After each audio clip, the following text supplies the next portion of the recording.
خدا باپ کے زندہ و جلال کلام میں سے زندگی برا کلام یوحنا کی انجیل اس کا 17 باب 1 سے 13 آیت مبارکہ تک۔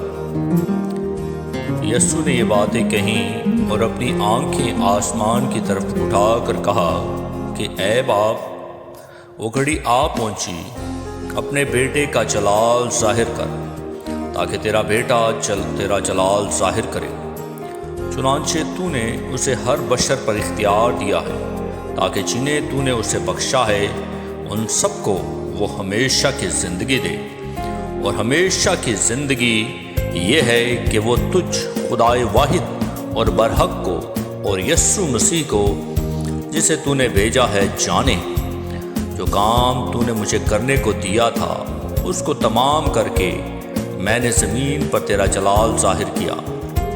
اور اب اے باپ، تو اس جلال سے جو میں دنیا کی پیدائش سے بیشتر تیرے ساتھ رکھتا تھا مجھے اپنے ساتھ جلالی بنا دے۔ میں نے تیرے نام کو ان آدمیوں پر ظاہر کیا جنہیں تو نے دنیا میں مجھے دیا۔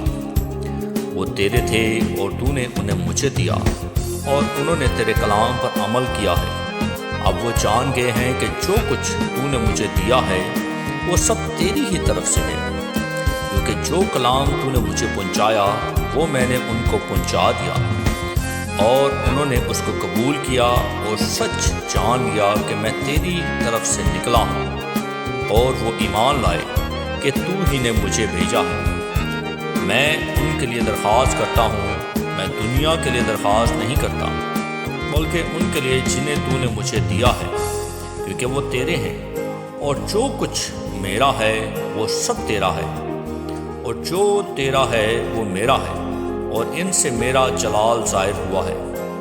میں آگے کو دنیا میں نہ ہوں گا مگر یہ دنیا میں ہے، اور میں تیرے پاس آتا ہوں۔ اے قدوس باپ، اپنے اس نام کے وسیلہ سے جو تو نے مجھے بخشا ہے ان کی حفاظت کر تاکہ وہ ہماری طرح ایک ہوں۔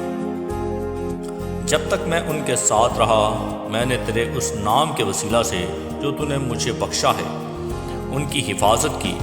میں نے ان کی نگہبانی کی، اور ہلاکت کے فرزند کے سوا ان میں سے کوئی ہلاک نہ ہوا، تاکہ کتاب مقدس کا لکھا پورا ہو۔ لیکن اب میں تیرے پاس آتا ہوں اور یہ باتیں دنیا میں کہتا ہوں تاکہ میری خوشی انہیں پوری حاصل ہو۔ آمین۔ مقلام کے پڑھے اور سنے جانے پر خدا ان کی برکت ہو، خدا ان کا شکر ہو۔ آمین۔